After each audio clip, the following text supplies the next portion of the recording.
تو تم میرے پیچھے سے، ان کی بہنیں تھیں یعنی ان کی بیٹیاں عبداللہ کی اور جابر کی جو بہنیں، 9 بہنیں تھیں ان کی، اور یہ اکلوتے بھائی تھے اپنی بہنوں کے، تو انہوں نے خاص طور سے اپنے بیٹے سے یہ انہیں انسٹرکشنز دی لاس کہ اپنی بہنوں کا خیال رکھنا میرے بعد، اور ایٹسیٹرا ایٹسیٹرا۔ اب یہ شہید ہو گئے غزوہ احد میں، لڑ کے بالکل دلیرانہ طریقے سے بریوری کے ساتھ شہید ہوئے۔ اور پھر اس زمانے میں ایک ٹرینڈ بھی تھا، مسلح کر دیا جاتا تھا باڈی کا، تو ان کی باڈی کے ساتھ بھی یہ معاملہ ہوا، کاٹ پیٹ کر، اور بہت برا حال تھا۔ تو ان کے بیٹے حضرت جابر اور ان کی بہن حضرت عبداللہ کی یعنی جابر کی پھوپھی حضرت فاطمہ بنت حزام رضی اللہ عنہا، دونوں کا بہت برا حال تھا رو رو کے، اور ظاہر صدمے سے نڈھال ان کے والد اور ان کے بھائی وہاں پہ شہید ہو گئے۔ اب بہرحال یہ ان کی باڈی کو لے کے اپنے آبائی گاؤں گئے دفنانے کے لیے، تو رسول اللہ صلی اللہ علیہ وسلم نے کہا کہ نہیں، جو احد کے جو شہداء ہیں انہیں احد کے مقام پہ ہی دفنایا جائے گا، ان کی باڈی کو واپس لایا جائے۔ تو گویا ان کے آبائی گاؤں کی طرف راستے میں ایک طرف چل پڑے تھے، پھر واپس لایا گیا اور انہیں احد میں ہی دفنایا گیا۔ اب احد میں ہم نے پہلے بھی حضرت حمزہ وغیرہ رضی اللہ عنہ کے تذکرے میں کیا تھا، قبروں کی ایک تو شارٹیج، پھر لباسوں کی، ان کے کفن کی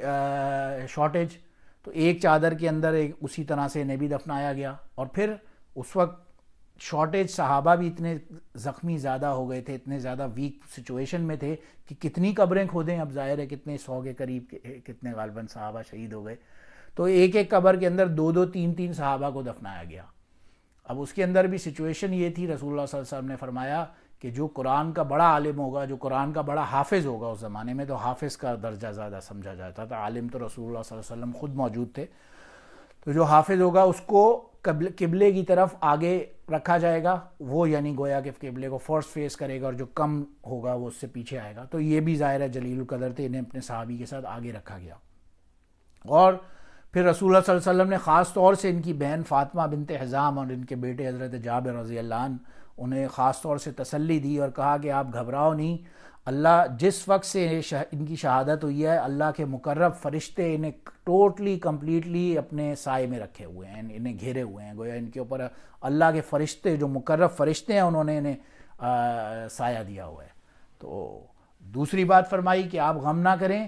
ان سے اللہ نے بالمشافہ بالکل ڈائریکٹ خطاب کیا ہے، کلام کیا ہے۔ اللہ تعالیٰ عام طور سے کسی سے کلام بھی نہیں کرتے، اللہ تعالیٰ نے انہیں یہ اجر وہ عطا فرمایا مقام کہ ان سے ڈائریکٹ کلام کیا اور کہا کہ تم کیا چاہتے ہو۔ عبداللہ بن حزام رضی اللہ عنہ نے عرض کیا اللہ سے کہ مجھے دنیا میں دوبارہ بھیج دیں اور میں دوبارہ آپ کی راستے میں اسی طرح سے لڑوں اور جہاد میں جاؤں اور پھر شہید کر دیا جاؤں۔ تو اللہ نے بہرحال کہا کہ نہیں، یہ قاعدہ تو دنیاوی ہے، آخرت کا یہ قانون ہے کہ جو بندہ ایک دفعہ فوت ہو کے آ گیا اب وہ واپس دنیا میں نہیں جا سکتا، تو یہ قاعدہ کلیہ ہے گویا۔ اینی ویز، اب ان کے بارے میں اور ایک میریکل امام مالک رحمہ اللہ نے اپنی موطا امام مالک کے اندر لکھا ہے۔ موطا امام مالک حدیث کی بہت فرسٹ کتابوں میں سے ہیں، بخاری مسلم ترمذی تو بعد میں آئی ہیں 200-250 ہجری میں، امام مالک رحمہ اللہ 96 ہجری میں ان کی ڈیٹ آف برتھ ہے، اور غالباً 100-125 ہجری کے آس پاس ان کا ٹائم چلتا ہے، 150 ہجری کے آس پاس۔ تو ان کی وہ بہت ارلیسٹ کتابوں میں سے حدیثوں کی موطا امام مالک کے نام سے کتاب ہے، بعض حضرات نے اسے بھی صحاح ستہ کے اندر شامل فرمایا ہے۔ اینی ویز، اس کے اندر وہ لکھتے ہیں کہ امام مالک رحمہ اللہ ایک سعادت بیان کرتے ہیں کہ ان کی اور ایک صحابی تھے عمر بن جمحور رضی اللہ عنہ اور حضرت عبداللہ بن عمر بن حزام رضی اللہ عنہ، کسی وجہ سے کوئی غزوہ احد کے تقریباً 46 ایئرز بعد کسی وجہ سے وہاں پہ پانی بہا، اور پانی کی وجہ سے ان کے کچھ جو گریوز تھیں وہ کھل گئیں، کسی طرح سے تھوڑی سی ٹوٹ گئی، تو لوگوں نے چاہا کہ انہیں دوبارہ سے کسی صحیح محفوظ مقام میں دفنا دیا جائے۔ ان کی قبروں کو کھولا گیا، حضرت عمر بن جمحو اور حضرت عبداللہ بن حزام رضی اللہ عنہما کی، تو دیکھا کہ دونوں ہی بالکل ایسے فریش اس جگہ پہ لیٹے ہوئے ہیں جیسے ان کا انتقال کل ہی ہوا، کوئی اللہ کا میریکل تھا۔ اور پھر ایک دوسری روایت میں حضرت جابر رضی اللہ عنہ کے صاحبزادے فرماتے ہیں کہ جب غزوہ احد میں ان کو دفنا دیا گیا اکٹھا، تو مجھے اس پہ تسلی نہیں ہو رہی تھی، تو میں حضور کی اجازت سے غالباً کوئی 6 ماہ بعد غزوہ احد کے گیا، میں نے اپنے والد صاحب کی قبر کو کھودا کہ میں نے ان کی باڈی کو لے جا کے کہیں اور دوسری سیپریٹ جگہ پہ دفناؤں۔ تو جب میں نے کھودا تو ان کی باڈی 6 مہینے بعد ایسے فریش تھی جیسے کہ ان کا تو کل ہی انتقال ہوا، اب کیا ان کو تو ریموو بھی نہیں کریں گے غالباً۔ تو اینی ویز تو یہ گویا 2 مرتبہ ان کے ساتھ یہ واقعہ ہوا، 2 مرتبہ ان کی قبر مبارک کھولی گئی، ایک دفعہ تو 6 مہینے بعد ان کے بیٹے جابر رضی اللہ عنہ کی طرف سے، اور دوسری مرتبہ کوئی 46 ایئرز بعد، اس وقت بھی ان کی باڈی ایز اٹ از محفوظ تھی۔ اینی ویز اللہ پاک نے ان کو بڑا مرتبہ عطا فرمایا۔ اب ان کے بیٹے بھی اسی طرح سے، جابر رضی اللہ عنہ جو تھے وہ بھی ظاہر ہے جب باپ ایسا ہو تو بیٹا بھی کس لیول کا ہوگا، وہ بھی اسی طرح سے ڈیڈیکیٹڈ۔ غزوہ بدر اور احد میں وہ پارٹیسپیٹ نہیں کر سکے تھے because he was very young,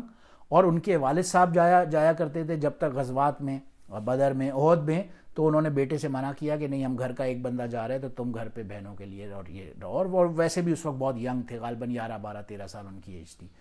اس کے بعد فرماتے ہیں کہ میں تمام غزوات میں شامل ہوا، اور ایون رسول اللہ صلی اللہ علیہ وسلم کے بعد بھی میں کوئی 19 غزوات میں نے حصہ لیا ہے ان کے بعد۔ تو بہت ہی پائے کے ظاہر صحابی تھے، اور بہت رسول اللہ صلی اللہ علیہ وسلم خاص ان کا اکرام فرمایا کرتے تھے۔ ان کے والد کی قربانی کی بھی وجہ تھی، اور ان کی اپنی بھی قربانیاں تھیں، بہت ان کا احساس کرتے تھے اور دیکھتے تھے۔ انہوں نے شادی کی ایک عمر رسیدہ خاتون سے، تو رسول اللہ صلی اللہ علیہ وسلم نے پوچھا کیا ہوا تم نے شادی کی؟ انہوں نے کہا ہاں میں نے اس لیے کی ہے ایک عمر رسیدہ خاتون سے کہ میری 9 بہنیں ہیں، اور یہ ایٹسیٹرا ایٹسیٹرا ساری ایکسپلینیشن دی۔ انہیں جواب بڑا اچھا معلوم ہوا، بہت پسند آیا ان کا، اور بہت خوش ہوتے تھے ان سے، ان کا خاص خیال رکھتے تھے۔ ایک مرتبہ ایک سفر سے واپس مدینہ منورہ تشریف لے جا رہے تھے، تو ان کے اونٹ پہ بیٹھے ہوئے تھے، واپس مدینہ آ کر ان کا اونٹ خریدا ان سے، ان کا اونٹ خرید کے ان کو پیسے دیے، اور وہ اونٹ بھی واپس دے دیا کہ آپ کو اللہ کی طرف سے مبارک ہو۔ بہت ان کا اکرام حضور صلی اللہ علیہ وسلم خاص طور سے کیا کرتے تھے۔ اور وہ فرماتے ہیں اسی سفر میں حضرت جابر رضی اللہ عنہ فرماتے ہیں کہ رسول اللہ صلی اللہ علیہ وسلم نے میرے لیے کوئی 25 مرتبہ مغفرت کی دعا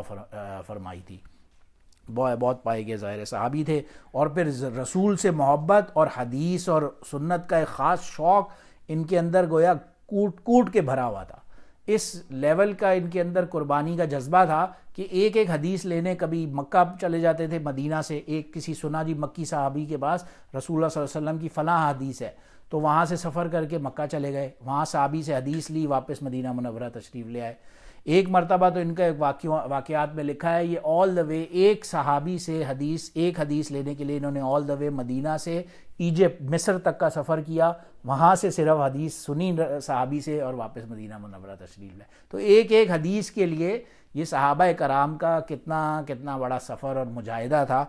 اللہ پاک ہمیں سمجھنے کی توفیق عطا فرمائے۔ اور ان کی بہرحال بہت ہی لمبی طویل عمر تھی، انہوں نے 78 ہجری میں غالباً آتا ہے روایات میں کہ ان کی وفات ہوئی، اور یہ one of the very last صحابہ کرام میں سے تھے